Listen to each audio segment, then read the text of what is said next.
Hi, Michael Buffer here, and let's get ready for FM Boxing Media.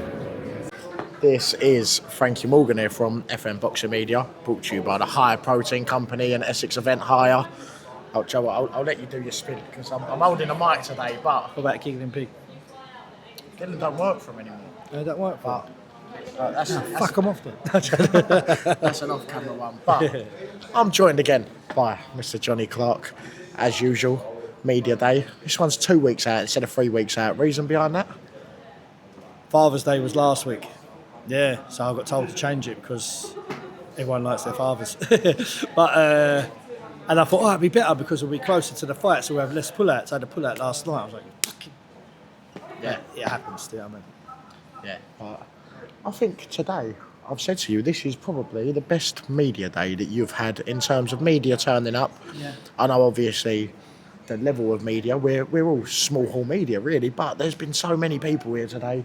You've had about 10 media outlets here, ain't you, for this? Yeah, it's been brilliant. And I had an interview at WBM show, and I said, my shows, like I had Amy Pugh, the referee, she was like sitting ringside and learning how to be a referee, you know what I mean? And now I come to this show and she's in there.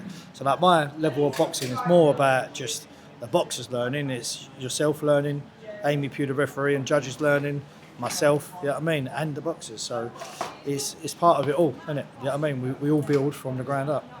Talking of WBM, there was obviously a bit said between the two of you, 5v5. Could we see that? Maybe, I know that small hall boxing's on a tight schedule and you never know what's coming next, and you've probably got your next 3 shows planned, or at least 2.5 in advance, you know roughly what's going on, but could we see that next year, WBM versus top tier 5v5? I think February was spoke about at the show, so I'm up for it. Listen, I said 7v7 and they come back 10v10, so I was like, yeah, I'm ready, and it will obviously be all the best fighters I've got and best fighters they've got, so I think it'll work really well, and it's definitely a show that would take the imagination, you know what I mean? Obviously Eddie lost against Frank. I didn't lose, did he? Yeah, only a little bit. Leave him alone. Thumped, didn't he? Leave him alone, he's my mate now, isn't he? You know what I mean? But I would like to bring back that win for Essex, you know what I mean? And beat the Warrens. But what's the ruling on this, right? So is it in line against WBM, or is it just anyone who's been on top tier that you would... So could you get the likes of, say, a Tommy Phillips? Could you get a Ozzy Osbourne? Could you get them sort of people in, or is it got to be the Joads, and has it got to be in line only? Well, it's top tier versus them, so it would obviously be anyone who's been in the home corner of top tier, same as them. I'd say anyone who's been in your home corner, prove it, no worries, bring them on. I've got a really good team in my mind that will take it. It's up to them, isn't it? You know what I mean? Like me and WBM could come up with the best 10 that you can think of, but the boxers might not have it. Like in my heart, I love Jawad Ilyas versus Danny Baldwin. You know what I mean? Both been on my show. That's a great fight, great fight. Both of them have one opponent in common as well, don't they? Yeah, and they both also could qualify for a world youth title. Yeah, you know what I mean? It's 8-rounder. Stick that in there. You know what I mean? Like, that's me being greedy. We could put no titles on the line and make them fight. You know what I mean? But for me, that will be one of the fights of the nights, and it's 2 young lads, and so what if they lose? Like, I mean, just crack on. Yeah, definitely. Now, one thing that I have noticed on the top tier Instagram recently is there is another sponsor, Empire. Yeah. How good is it to see? Because obviously, when I was coming to the first top tier shows, there was a lot of Empire gloves there, and I don't know if that was Empire helping you or you choosing Empire gloves, but... They were sponsored by the... so Rival are the gloves for my show, but anyone who's sponsored bring on their gloves, and Empire sponsor everyone. So there's always been a lot of Empire going on, but Yeah. how good is it that they're on board? They're the new one that is back in small hall boxing to a big level now. Well, they actually part own, or the investment team from them own Undisputed as well. So it's more than they've supported me long. You know what I mean? Like, they should have really been in the last promo videos with Undisputed, you know? So they've just carried on, come back in and said, I'll do your next 3 shows. And at a time, I was very low in myself. The show, I had to pull out a big amount of money to get it, and then they took a little lump for me, and I was like, it just made it a bit more doable. Do you know what I mean? And they said, no one wants to see top tier disappear, stick at it. So I was like, okay, let's have a go. You know what I mean? I was very grateful for them, very, very grateful.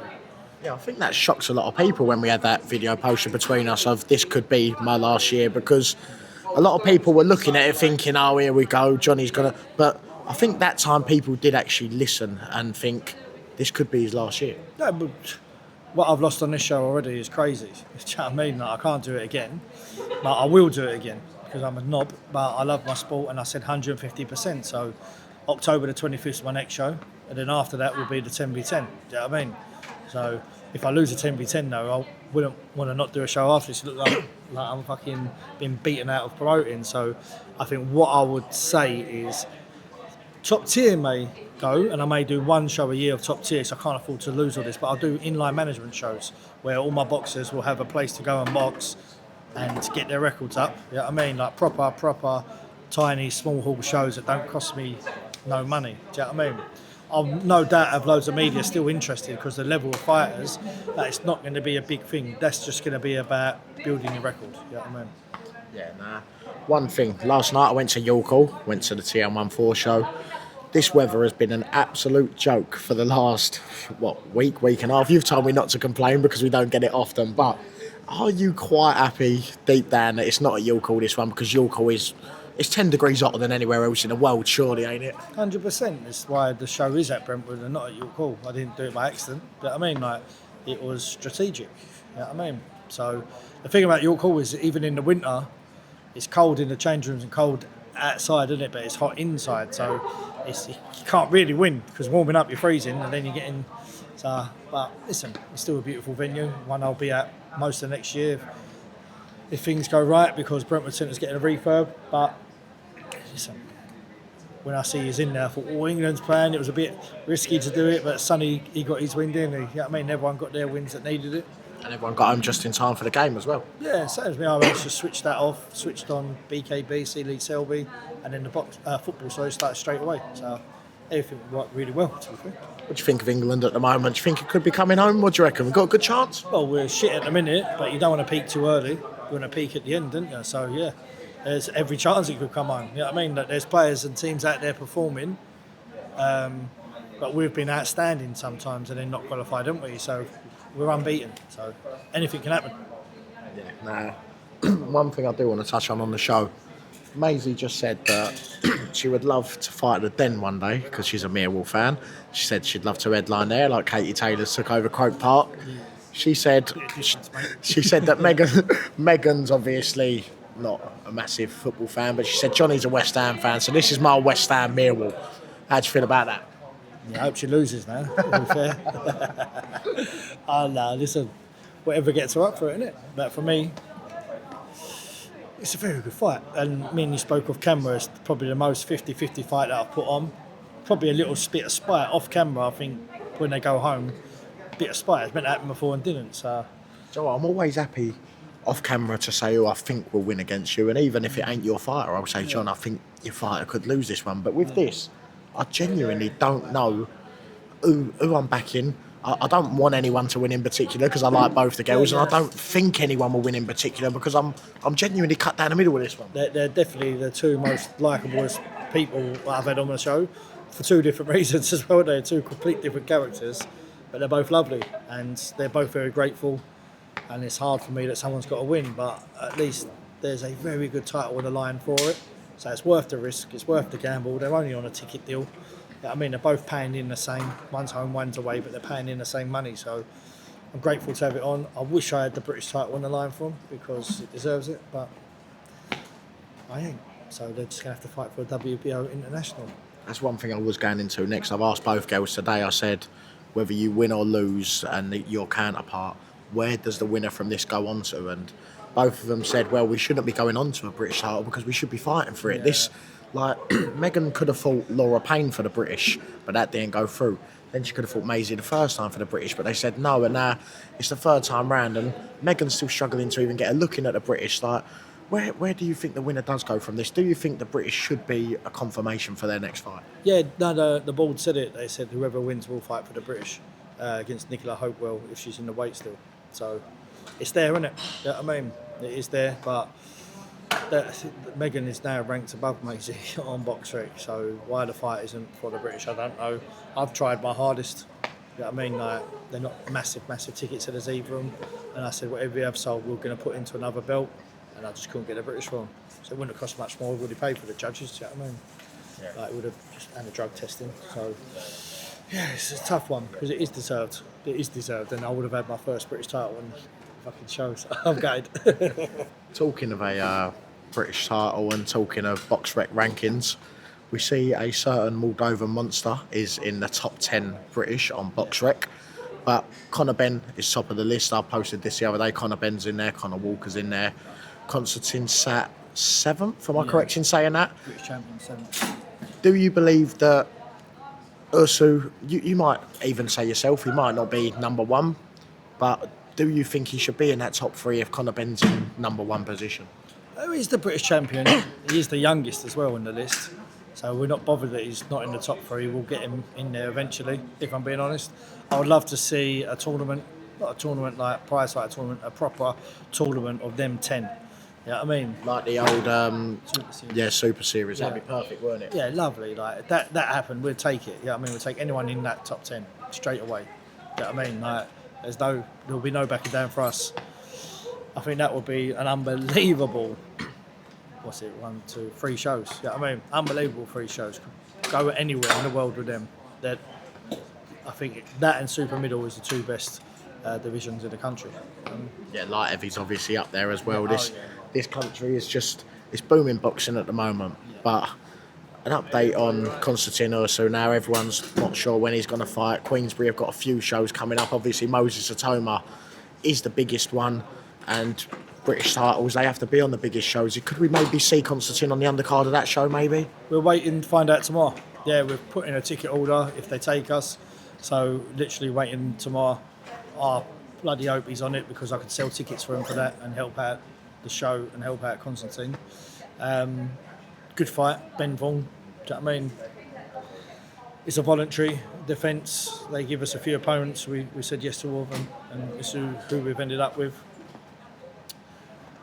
He lost the English title shot, Ben Vaughan, but he's a lot better than that. You know what I mean? Like, he's a lot better than that. He had a very good fight with Echo Westerman, very good fight. And he's a nice lad. Do you know what I mean? His problem is he don't sell tickets, so he's in a bit of a tight situation. But we're up for it, and I think it's a great fight. Last time Frank and George weren't there to watch Constantine fight, so when they're there this time, I think he can look very good.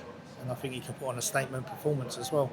And then hopefully from that he'll get a big contract. Do you know what I mean? Like now we're just on a free fight deal for him because we won on their show, but what we really want is a big promotional contract.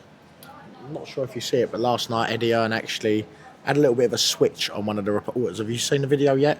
But one of them was basically saying that Lima stood down against Sherrod Ennis and basically said that they need to start pushing people faster about Ben Whittaker. When you see, well, obviously you haven't seen it, but when you hear about Eddie Earn switching on the journalists, you think sometimes the lining of questioning from some journalists is a little bit too far-fetched. Let me tell you, Lima is a beast. And when I mean beast, I mean... I remember you beast. backing him, not to win that fight, but I remember you backing him in that fight very heavily. 100%, mate. He is an absolute beast. Like, Ursu sparred everyone. He is the one that he talks about. He is the one. He said, nah, he's the one. Ursu wasn't in the best shape at the time, but he said, nah, no excuses. He's very, very, very, very good. And I've been around him. He's up in Scotland now, isn't he? Do you know what I mean? So, listen, you'll see, like, he knocks out everyone. He's in the away corner. He knocks everyone out. He's got loads of titles around his waist. That's what Lima is. And Boots is just world level. So there's no harm in that. You know what I mean? No shame in it. He got paid. But his manager's his investment back as well, because his manager invested heavy in him. And he's a lovely fella. Not to the next show when Yazzie fights his kid, but listen, Boots is Boots. I watched it when I woke up and I was like, Jesus Christ. You know what I mean? Unreal. Yeah. Unreal. But is that a question that you are slowly going to have to start asking yourself now, because of Eddie did complain about certain media and you're now getting packed with media. Top Tier will be at a point now where you might actually have to start turning people away from media for shows. Like, it's getting to that point where people are wanting to come to Top Tier and say what's going on at the show, ain't it? Yeah, the thing is, though, like, I get a lot of people asked to come to the show, and I say, only if you come media day. If you don't come media day, then you can't come to the show. If you're not doing Zooms, with my boxers, you're not coming to the show. You're not coming to get a free ticket and see the magic. You have to build the magic with me. So Matchroom are lucky. Like anyone wants to get in there, don't they? You know what I mean? But with me, it's different. Like I have to have something from you to give you something. You know what I mean? Like I was very generous at the start, but now it's like, nah. If you build, even if you do 3 interviews with 3 of the fighters, take share, happy days. Do you know what I mean? Like, it means a lot to me. So you can come to the show. You know what I mean? The only thing I've got to stop is people sitting ringside at Brentwood Centre. They're going to have to stay where the interviews are. That's the only thing I've got to change. There's too many people coming. Yeah, ringside gets absolutely mobbed, don't it? Yeah, it's madness, mate. It's madness. But it's a nice problem to have. You should be grateful in a way. You know what I mean? But it is all about levels. You know what I mean? I see like the way people are dressed and all that. Is that a thing as well? Yeah. I've there has been a few complaints about how people turn up, how they're dressed for certain shows, but there's a lot. I'll be sponsored. I wear sponsor outfit. I've always worn W2. You see me very often. I was going to wear W2 today, but I thought I'd go for the all black. I'm trying to put on a bit of weight, but the last thing I want to touch on, I always do this with you. You've got a big show, July the 12th. I want you to tell every single person that's watching this interview why they should take their time out of their Sunday, even if they're not coming, why they should sit down on their settee all day and not move their bum off that seat Sunday the 12th of July and watch the zone. Because this is the magic of Small Hall with a little bit of a twist. We've got 7 title fights on the card. 7. No, we've got 6 title fights, but 7 titles, sorry. And it's all or bust for me. So if you followed my story, if you followed me as a promoter, you're going to see that if you put on a show like this, with the level of fights with this, with the level of titles, yeah, and you can't get a deal with a broadcaster, then what will? Please tell me what will, unless I'm an influencer. You know what I mean? And I do influencer boxing. Start making interviewers fight each other or whatever. I'm up for it. Get me a contract. I've seen you fucking tagging everyone. And what I'm saying to you is that tune in, because it's all or nothing for me this year, and you'll see whether I was worth doing this or not. So come see me foul or come see me win. Johnny Clark, thank you very much. And on that note, have a very good day, and I'll see you on the 12th of July.